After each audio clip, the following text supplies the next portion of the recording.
Então, a relação do peso da culpa pro Raskolnikov lá no livro Crime e Castigo é avassalador. Ele passa ali, ele não consegue ver pessoas da sua própria família, porque tem medo que, nossa, aquela pessoa já sabe o que eu fiz. Eu fiz isso, alguém vai descobrir amanhã, vai descobrir agora mesmo, eu vou ser preso a qualquer momento. Então ele fica assim, meu Deus, o que vai acontecer comigo? Eu vou pra Sibéria, trabalhos forçados e tudo mais, e a qualquer momento eu vou ser pego. E as pessoas vão me achar o maior monstro. É interessante você colocando isso. Eu não li esse livro, né? Você falou que ele tinha uma imagem de certos autores, né? De homens superiores, como se fosse o homo superior de Nietzsche, né? Que está acima do bem e do mal, né? Você vê como um imaginário mal construído, quando aquilo se torna ato concreto, pode gerar tragédias. Porque o imaginário dele estava construído como? Que uma certa espécie de homens superiores, acima do bem e do mal, homens amorais, poderiam fazer tudo o que quisesse com os homens inferiores, aquilo não ia repercutir nada. Só que ele não percebia que ele era feito do mesmo barro que todo mundo. Você vê como na literatura, quando ela é bem escrita, você consegue extrair esses elementos. O imaginário dele mal construído levou ele a ter uma visão fantástica ou fantasiosa da realidade. Ali, né? E quando ele foi confrontar a realidade deu uma resposta, ela não mudou. Ele percebeu que tinha uma estrutura moral interna, ele possuía uma alma, e que diante daquele desespero, o que ele fez? Eu não sei, não li o livro, mas ele foi no processo de angústia, mesmo processo de angústia de Davi. Só que Davi também, ele só percebeu aquilo quando foi Neemias que foi conversar com ele. Isso. E ele se arrependeu. Né? Então assim, você vê como Davi e o Raskolnikov. Isso não vou tentar pronunciar, repetir a pronúncia. Você vê que ambos se confrontaram com a realidade. É claro que Davi foi levado pela paixão da luxúria e ele foi levado por uma imaginação mal construída, com os referenciais equivocados, né? E o que é interessante, isso casa muito com a ideia que eu sempre tive de punição, né? Esse livro eu acho que trabalha bem isso, justamente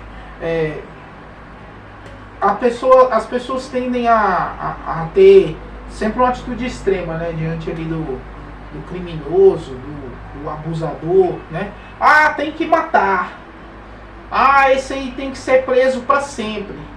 Tem que cortar a mão dele, o pé dele, o pescoço, a orelha. Mas eu sempre penso, isso vai resolver? Porque assim, você parte do pressuposto que está punindo essa pessoa, mas você não tem como fazer isso de fato se a própria pessoa não tiver consciência do que ela fez. Para ela pode ser só doloroso, mas não punitivo. Matei sua mãe. E aí?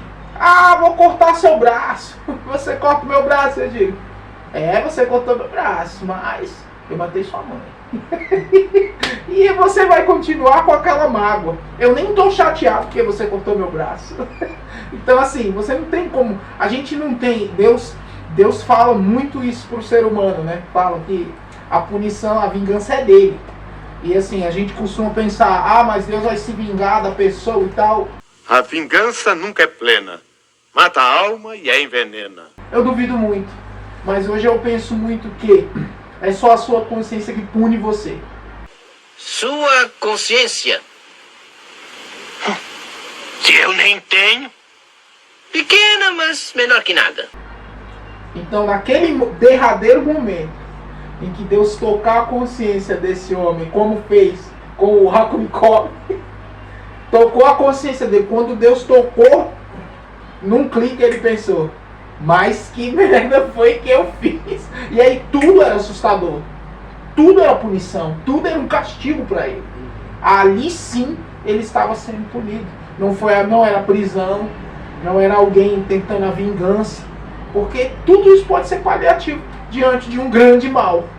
Que é o que a gente vê, por exemplo, com o Coringa. Ele no filme, inclusive, tem uma frase que ficou muito boa. Ele fala com o Batman: e agora, hein? Você não tem nada a fazer com toda a sua força. Por quê? Porque ele não se sentia punido. Vai me bater? Vai gritar comigo? Vai me jogar de algum lugar? Vai me matar? Nada que você fizer, eu não tô nem aí. Se eu morrer, vai ser até melhor. Então, é desesperador lidar com o mal. Com certeza. Por quê? Porque ele não tem a moralidade necessária para você punir ele sob a sua ótica, né? Então, assim, é isso que a gente... Eu imagino que é isso que a gente está perdendo, né? Porque se você não tem isso, como vai ser a punição daqui para frente? Não tem. Você não tem a punição, você não tem um senso de moralidade, nem de um lado nem do outro. Não sei. Eu não sei se eu sou bom ou sou ruim. Entendi. Assim, mas eu concordo com a sua posição. Em que sentido? Acho que a punição ela tem dois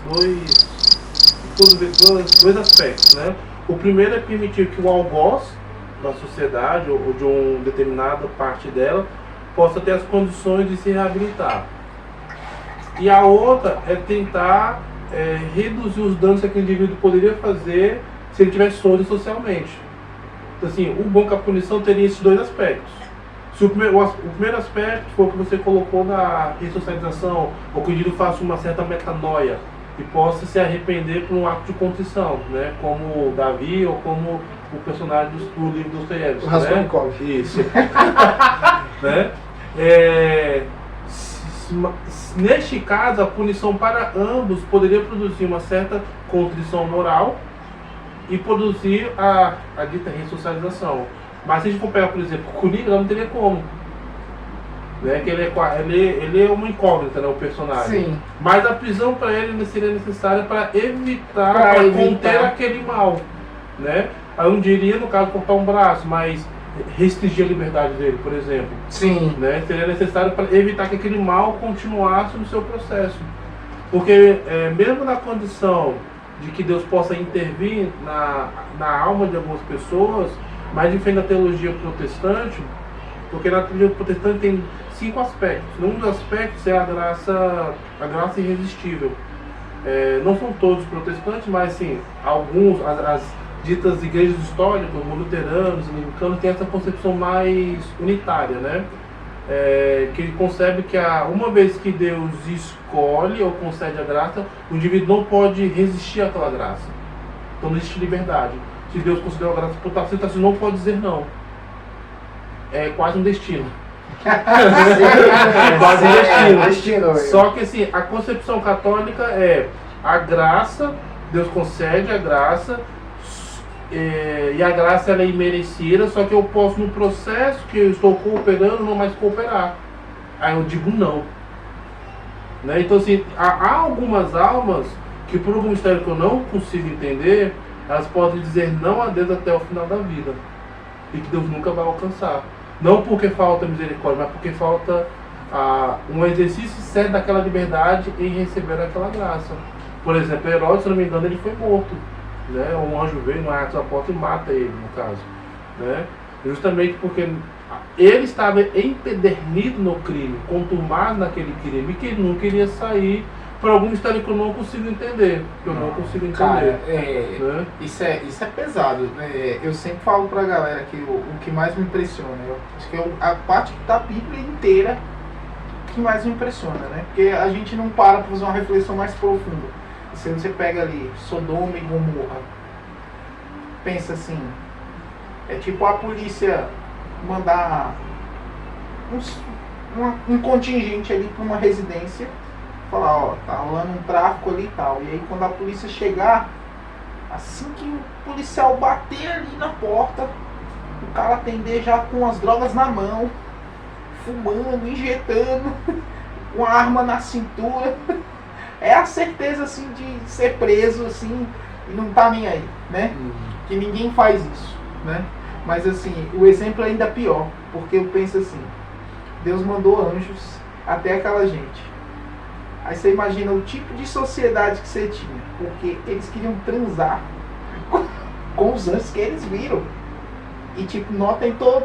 Não, pega, eu vou dar minhas filhas aqui virgens. Eles não quiseram. Eles queriam transar com aqueles anjos. Então você pensa assim, o nível de malícia, o né? nível de malícia absurdo que eles tinham. Porque eu imagino de verdade, que você está na presença de um anjo, seja ele no esplendor da forma dele, incompreensível, ou ele transformado num ser humano, não é o mesmo que está na minha presença. Alguma coisa diferente tem que Tem perceber. ali. Não, e assim, você vê aquilo, deve ser magnífico, deve ser. Você vê que foi para Maria, foi para todo mundo que teve essa experiência de ver um anjo, foi impactante. Teve gente que foi Paulo, né, que caiu cego de joelhos. Isso, agora no caso ele é o próximo que é como se fosse uma manifestação não substancial do próprio Deus. Ele não foi um anjo. Olha só, no caso, né? Pois é, mas você vê, sempre que Deus se manifesta, uma entidade divina se manifesta, é algo inacreditável, mas em Sodoma e Gomorra, eles conseguiram pensar e transar com aqueles anjos, cara. A maldade moral não tem limite. Não tem limite. Não tem limite. Então, assim, cara, é inacreditável. É inacreditável. E assim, concordo contigo, realmente a punição do ponto de vista restritivo, ela é importante, né? Mas assim, essa questão para mim da consciência, ela me faz entender por que Deus fala para você que é importante você manter o inimigo vivo. Não mata ele. Deixa ele vivo. Porque é só vingança. Do seu ponto de vista, talvez você está fazendo a diferença ali, extinguindo aquele mal. Mas a verdade é que você não sabe se está punindo aquela pessoa. Você está se igualando a ela e não punindo ela necessariamente. Muitas vezes a punição vai vir justamente dele viver. Viva e veja com seu próprio olho. E foi o que aconteceu com a maioria, né? A pessoa vive e em algum momento ele para e fala: cara, eu não acredito que eu era assim. Entendeu? E assim, mas tudo isso pra mim é fruto realmente de uma moralidade que você constrói ao longo da vida. Se você não tem esses exemplos, não tem essas bases, é tudo vago, é tudo perdido. E assim, eu vejo muito isso hoje na cidade, com uma questão assim que é curiosa. Alguém mencionou aqui, mas acho que vocês dois mencionaram. Mas assim, o rap, você falou do Oluan, né, do rap ali, eu lembro que a minha mãe proibia a gente muito de ouvir rap. Você deve ter passado por isso, né? Eu passei. Todos nós passamos. Eu passei não, minha irmã, ela sempre viu a Aline mais velha. Ela gosta. Olha aí. Hoje eu não ouve mais, mas assim, ali quando eu era adolescente ela ouvia muito. Tá vendo? Cara, eu não podia escutar o rap, mas como eu gostava assim de música e demais, vez ou outra eu escutava um ou outro, e eu confesso que criança eu não ligava muito, achava pesado, e é pesado. Mas ao longo que eu fui crescendo, eu fui dando mais chance e fui escutando. E fui gostando. E hoje eu consigo perceber uma coisa assim que eu fico impressionado. O rap antigamente era muito pior, de fato, em questão de violência, né? Em questão de retrato social, ele era terrível. Mas, ao contrário do que se dizia, ele não era um incentivo à criminalidade, era o que o Paulo falou. Ele era um retrato, um arquétipo que você olhava, você ouvia aquilo, e dificilmente você ia dizer, eu quero isso aí também. Entendeu? Pra minha vida e para os meus filhos. Assim, citando exemplos claros, assim, você pega os Racionais, por exemplo, Racionais MCs. Aquele Diário de um Detento dele? Diário de um Detento. É uma música que ele fala o tempo inteiro como é a vida na prisão. E assim, é muito difícil pra mim acreditar que o cara tava querendo que você pensasse, quero muito ser preso. Eu quero aquilo como colega, né? De férias.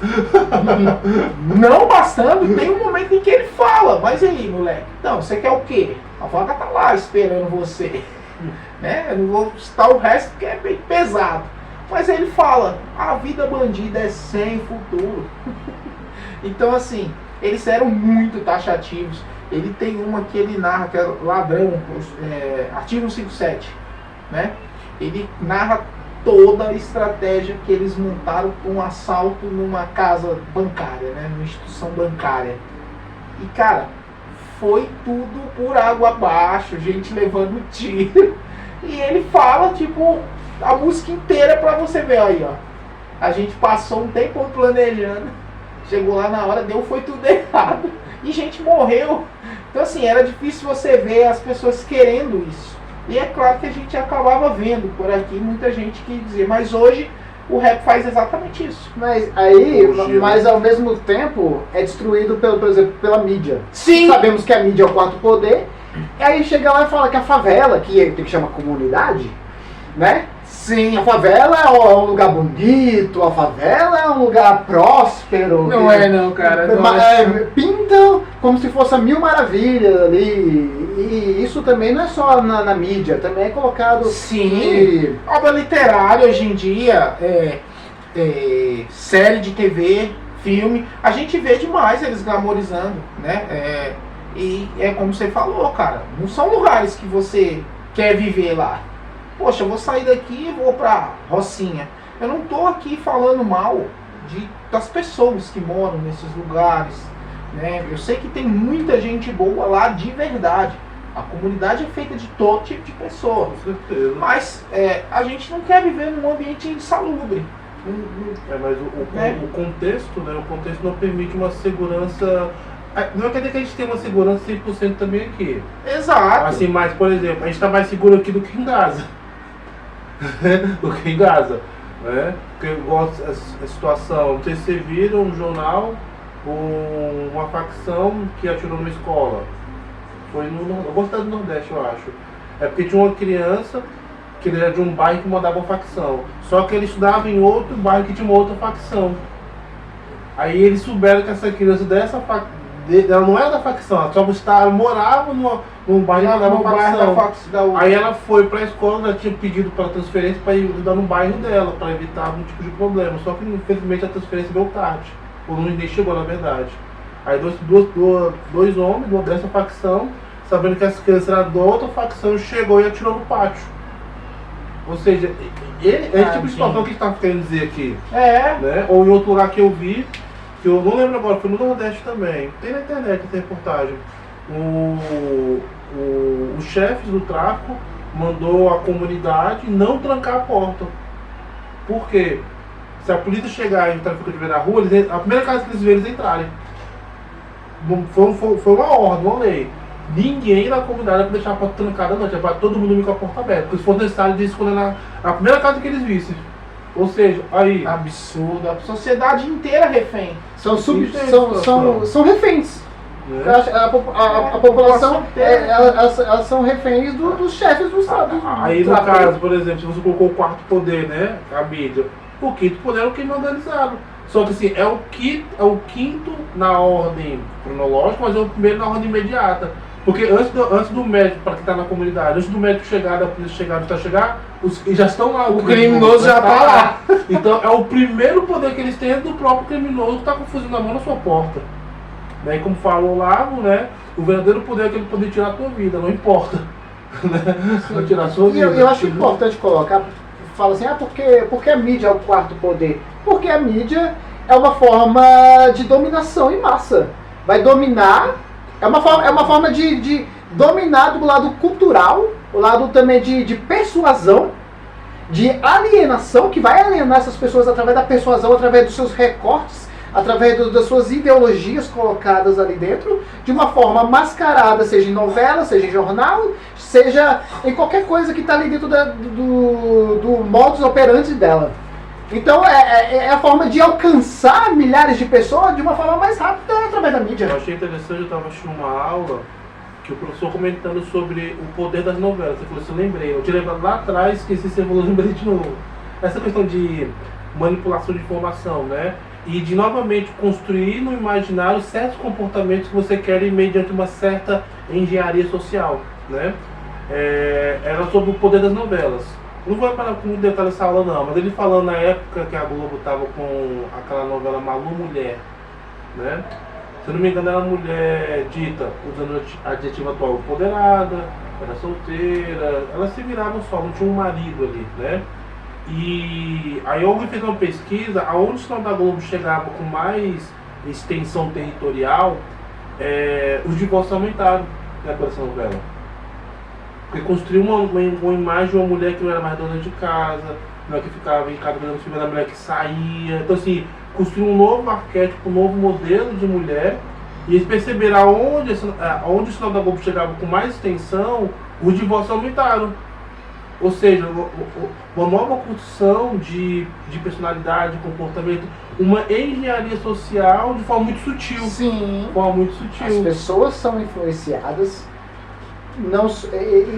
elas são influenciadas E isso me levou, igual foi no nosso programa passado, retrasado, não sei qual, que eu falei de uma certa engenharia social que eu coloquei. Até eu citei o Antônio Gramsci. Que vamos dominar pela cultura, pela parte cultural, em cada ponto vamos ter os nossos pensadores, nossos intelectuais, ali na política, ali no jornal, ali na cultura, seja de filme, novela, quadrinho. Então todo lugar cultural, toda a superestrutura e infraestrutura está dominada por pensadores de uma certa ideologia. Com certeza. Vamos dominar nas escolas, em qualquer lugar, universidade. Então tem ali, vamos dominar através da nossa ideologia, vamos alienar. Então assim, é de uma forma sutil. É de uma forma sutil. Sem derramamento de sangue, né? Sem derramamento de sangue. Então as pessoas elas serão controladas. Aí tem, como eu falei, a mídia, seja de rádio, televisão, cinema, vai controlar, vai alienar, vai influenciar aquelas pessoas. Aí você chega ali na escola de Frankfurt, por exemplo, que vamos a cultura de massa. Aquela cultura, por exemplo, uma música que não vai te fazer pensar, uma música que não vai te fazer refletir, uma música fácil, aquela música do povão, né? Quem gosta, nada contra, mas tudo bem. Mas é a música do povão que não vai te fazer refletir. Ou filme, aquele blockbuster, aquele entretenimento ali que não vai te fazer pensar também, que é uma coisa fácil, jogada ali só pra você ficar ali assistindo, curtindo, mas pronto, acabou ali. Você não vai levar isso pra depois. Você, às vezes vai até esquecer. Quantas músicas aí são descartáveis? Essas músicas que não são perduráveis hoje em dia. Artista de uma música só. Diferente de uma música de um RPM da vida, de um Legião Urbana, ou de, sei lá, Gonzaguinha, alguma coisa assim desse tipo. Então, sei lá, Tom Jobim. Então você não vai te fazer pensar, não vai te fazer refletir. Então é uma coisa, vão dominar. Se as pessoas não pensam, se as pessoas não refletem, elas não vão refletir nesse lado aqui, não vão querer pegar a gente aqui do lado da política, alguma coisa assim. Elas não refletem, elas não querem estudar, não querem ler um livro, alguma coisa. Se bem que também tem livros que também são, né? É mais do mesmo, né? Mais do mesmo, mais eu tô falando de boa literatura, né, no caso. Só um minuto. Vamos cortar aqui.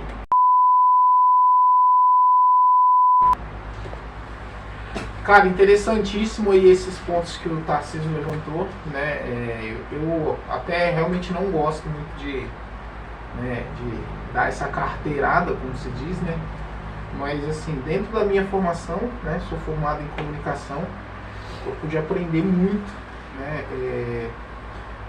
É um curso que prepara você, o curso de comunicação social, para se comunicar, mas não para se comunicar simplesmente nível interpessoal, mas sim dentro dos canais de comunicação, né? É importante frisar isso porque as pessoas ficam confusas quando você fala assim, olha, a mídia é manipuladora. A pessoa pensa, não é bem assim, né? Existem mídias boas, existem pessoas boas, e né, redunda-se muito aí sobre esse assunto, mas a questão não é a mídia em si, né? O seu celular, ou o Instagram, ou o Facebook, ou a televisão em si, o aparelho, né? Mídia não é ruim, mas os canais, eles são manipuladores, eles são 100% manipuladores. Até porque, se eu tenho um comércio, o que eu pretendo com ele? Vender. Eu não abro uma loja no shopping para você ver e achar bonito. Tem uma finalidade muito clara, né? Exato. Tudo na minha loja, né? Tudo na minha loja é construído para chamar a sua atenção. Tudo lá é pensado, né? Para que você consiga cheirar, e tocar e desejar e levar para sua casa a troco de me dar uma parte do seu rico dinheiro.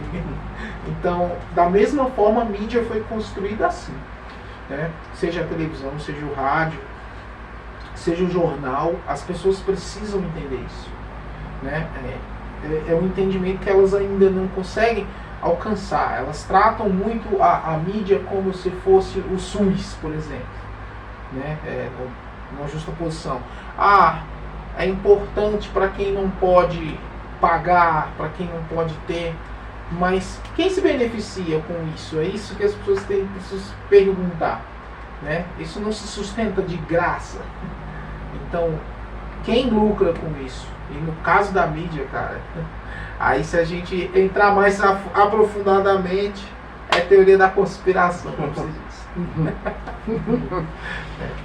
Mas como sempre, a teoria da conspiração, eu vou falar assim, mas é quando você lê, por exemplo, tem um quadrinho muito bom, Martin Mister, que é da Bonelli. Cara, ele viaja nesses negócios assim de teoria da conspiração mesmo, Illuminati, essas paradas assim, e cara, Eu preciso ler mais isso. há coisas por trás assim, há uma mão invisível Sim. que vai controlar. Quando você assiste, por exemplo, De Olhos Bem Fechados, que é do Stanley Kubrick, Filmão. né, com a Nicole Kidman e o Tom Cruise, Filmão. é uma das formas de você analisar sociedades secretas aí, né, reuniões secretas aí, coisas que os poderosos estão por trás e fazem e que a gente não vê, mas fazem, controlam, estão por trás. O cinema tem muitos filmes aí que deixam essa pulga atrás da nossa orelha aí, né? Você falou inclusive o nome de um filme, que é Sociedades Secretas, que é um filme com o Paul Walker, eu não sei quem é o diretor, mas é um filme excelente. E ele fala muito sobre isso, ele fala sobre a captação de jovens em escolas de elite, né? Ele entra para uma escola de elite e lá já tem todo um aporte de homens maduros ali, homens mais velhos, preparados para oferecer carro, casa, influência para eles, desde que eles aceitem ali. Os que deixam a alma lá. Né? Exatamente. A grosso modo é isso. Então assim, se entrega pra gente que a gente cuida de você. E o filme mostra isso assim de uma forma extremamente visceral. É um filme já antigo, né? Isso acontece, mas as pessoas ainda continuam achando que é imaginação. Estão de olhos bem fechados. Como o título do filme. Estão sim. É. Estão sim. Parece até obra de, sei lá, de uma força maior, né?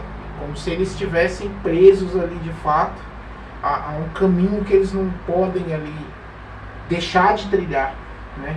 É uma coisa que é interessante de se falar, porque as pessoas pensam assim, a religião acaba com tudo, né? Obviamente, quase sempre quando se fala disso, as pessoas trazem o jogo para cima do cristão, né? Ou de qualquer outro religioso que tem uma moralidade que te impeça de fazer uma orgia na quebrada, né? Mas assim, eu falo muito pra galera em geral, quando eu tenho esse tipo de conversa, eu digo, cara, tem gente muito mais religiosa que você desconhece. Essas pessoas mesmo que a gente citou, eles são extremamente religiosos. Todos são. Eles têm. Todos. Eles não interessa se você acredita no que ele acredita. Ele não está preocupado. Propriamente a maçonaria, quando se faz uma leitura histórica dela, provavelmente no Brasil, né? Ela está presente em todas as estruturas de poder. E quando fala de estruturas de poder, que é uma ideia mítica, né? Mas sim, tornando concreto, universidades, deputados, posições políticas de tomar decisão, né? Os locais onde a pessoa tem o direito de discursar e aquele discurso vai ser ouvido. Centros Né? estratégicos. Centros estratégicos de tomada de poder, né? E uma da perspectiva deles, quando você vê, você tem que ter uma religião. Sim. Não importa qual seja, não Qual importa, seja. não importa, mas você tem que ter uma religião. Então assim, conceber o homem sem religião é uma ilusão, né? Eu sou da tese de que o homem é um homo religioso. Ele vai ter uma inclinação antropológica ao transcendente, ou pelo menos ao sagrado. E mesmo que o indivíduo ele não tenha uma sacralidade, uma deidade transcendente, ele vai sacralizar alguma coisa. Sim, ou é o sim. Estado, ou é o dinheiro, ou é o prazer, ou a minha própria individualidade enquanto ser. Vou imaginar que todo mundo deve me servir, né? Como no livro do Pequeno Príncipe, onde tinha um planeta que tinha só um rei. E como ele era o único rei, a única pessoa, todo mundo que chegava lá para ele era súdito, né? Então ele adorava ele mesmo, né? Então assim, é um erro desconhecimento da natureza humana querer gerar um homem ou pensar no homem sem religião. Né? O próprio Nietzsche, que seria um homem muito religioso, ele tem uma certa devoção à ideia do homem ou do super-homem, do homem além do bem e do mal, do homem que superou a religião e que se torna basicamente um deus. Né? Um deus imanente, mas é basicamente uma alegoria de um